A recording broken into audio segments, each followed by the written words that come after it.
Hi everyone, welcome to my cooking video.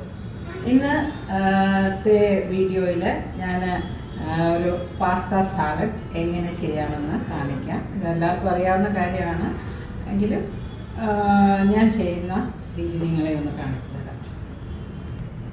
ആദ്യം നമുക്ക് ഈ സാലഡിന് വേണ്ടതായ ഡ്രസ്സിങ് എങ്ങനെയാണ് പ്രിപ്പയർ ചെയ്യാമെന്ന് നോക്കാം. ഇതിനായിട്ട് ഞാനിവിടെ ഒരു 1/2 കപ്പ് കേർഡ് എടുത്തിട്ടുണ്ട്. വലിയ പുളി ഇല്ലാത്തതാണ് നല്ലത്. അതോടൊപ്പം തന്നെ 1/2 കപ്പ് മയണൈസ് എടുത്തിട്ടുണ്ട്.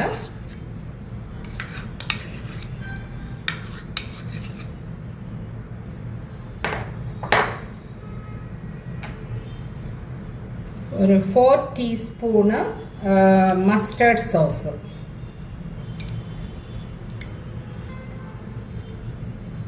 ഒരു 1/2 teaspoon garlic powder, 1/2 teaspoon pepper powder, 1 table spoon honey.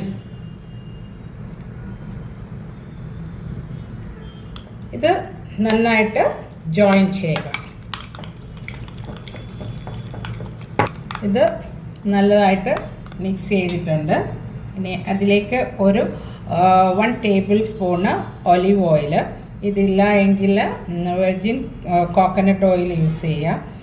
ഇത് 2 ഓയിൽ കയ്യിലില്ല എങ്കിൽ ചേർക്കേണ്ടതായ ഉണ്ടെങ്കിൽ യൂസ് ചെയ്യുക, ഇല്ലെങ്കിൽ വേണ്ട. പിന്നെ അതോടൊപ്പം തന്നെ അല്പം സോൾട്ട് കൂടെ ചേർക്കുന്നു. ഇതഗെയിൻ നന്നായിട്ട് ഒന്ന് മിക്സ് ചെയ്യുക. അപ്പം നമ്മളുടെ ഡ്രസ്സിങ് റെഡി ആയിട്ടുണ്ട്. ഇനി ഇതിലേക്ക് നമ്മൾക്ക് ആവശ്യമായിട്ടുള്ളതായ കയ്യിലുള്ള വെജിറ്റബിൾസ് നമുക്ക് യൂസ് ചെയ്യാം. ഞാൻ ഇവിടെ എല്ലാം 1/2 കപ്പ് വെച്ചാണ് എടുത്തിരിക്കുന്നത്. 1/2 കപ്പ് അനിയന്, 1/2 കപ്പ് ക്യാപ്സിക്കം. ഇത് റെഡ് വേണമെങ്കിൽ റെഡ് ചേർക്കാം, അല്ലെങ്കിൽ യെല്ലോ കയ്യിലുണ്ടെങ്കിൽ അത് യൂസ് ചെയ്യുക. ഇത് 3 ഉണ്ടെങ്കിൽ അത് യൂസ് ചെയ്യാം. പിന്നെ ക്യാരറ്റ്,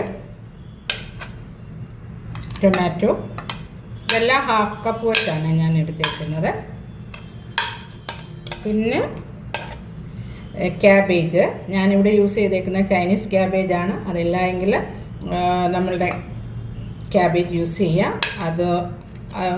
ഇത് വേണമെന്നും അത്ര നിർബന്ധമില്ല. പിന്നെ അല്പം കുക്കുംബർ, അതും 1/2 കപ്പാണ്.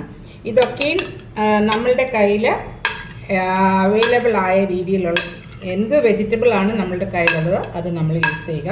അതോടൊപ്പം തന്നെ ഞാൻ കൊറിയാൻഡർ ലീഫ് ചോപ്പ് ചെയ്തത് ആഡ് ചെയ്ത് നന്നായിട്ട് മിക്സ് ചെയ്യുക. വെജിറ്റബിൾ മിക്സ് ചെയ്തു. ഇനി ഇത് പാസ്ത ആണ്. അത് കവറിനകത്ത് കൊടുത്തിരിക്കുന്ന ഡയറക്ഷൻ അനുസരിച്ച് നമ്മൾ ഇത് കുക്ക് ചെയ്യുക. പിന്നെ ഇത് ഇവിടെ ഞാൻ ഒരു 2 കപ്സ് പാസ്തയാണ് എടുത്തിരിക്കുന്നത്. അത് കവറിൽ കൊടുത്തിരിക്കുന്ന ഡയറക്ഷനിൽ കുക്ക് ചെയ്യുക. അത് ഇതുമായിട്ട് മിക്സ് ചെയ്യുക. അങ്ങനെ നമ്മുടെ പാസ്ത സാലഡ് റെഡിയായി. ഇത് നമുക്ക് ഫ്രിഡ്ജിൽ ഒരു 1 അവർ വെച്ച് ശേഷം കഴിക്കാം. അതല്ല എങ്കിൽ ഡയറക്റ്റായിട്ട് കഴിക്കാം. ഇനി അതുപോലെ തന്നെ നമുക്ക് വേണമെന്നുണ്ടെങ്കിൽ മുട്ട ബോയിൽ ചെയ്ത് വേണമെന്നുണ്ടെങ്കിൽ സ്ലൈസ് ആക്കിയ ശേഷം നമുക്കിതിനോടൊപ്പം ആഡ് ചെയ്യാം. അപ്പോൾ thank you so much for watching my video. I will be back soon. Thank you so much. Bye. Take care.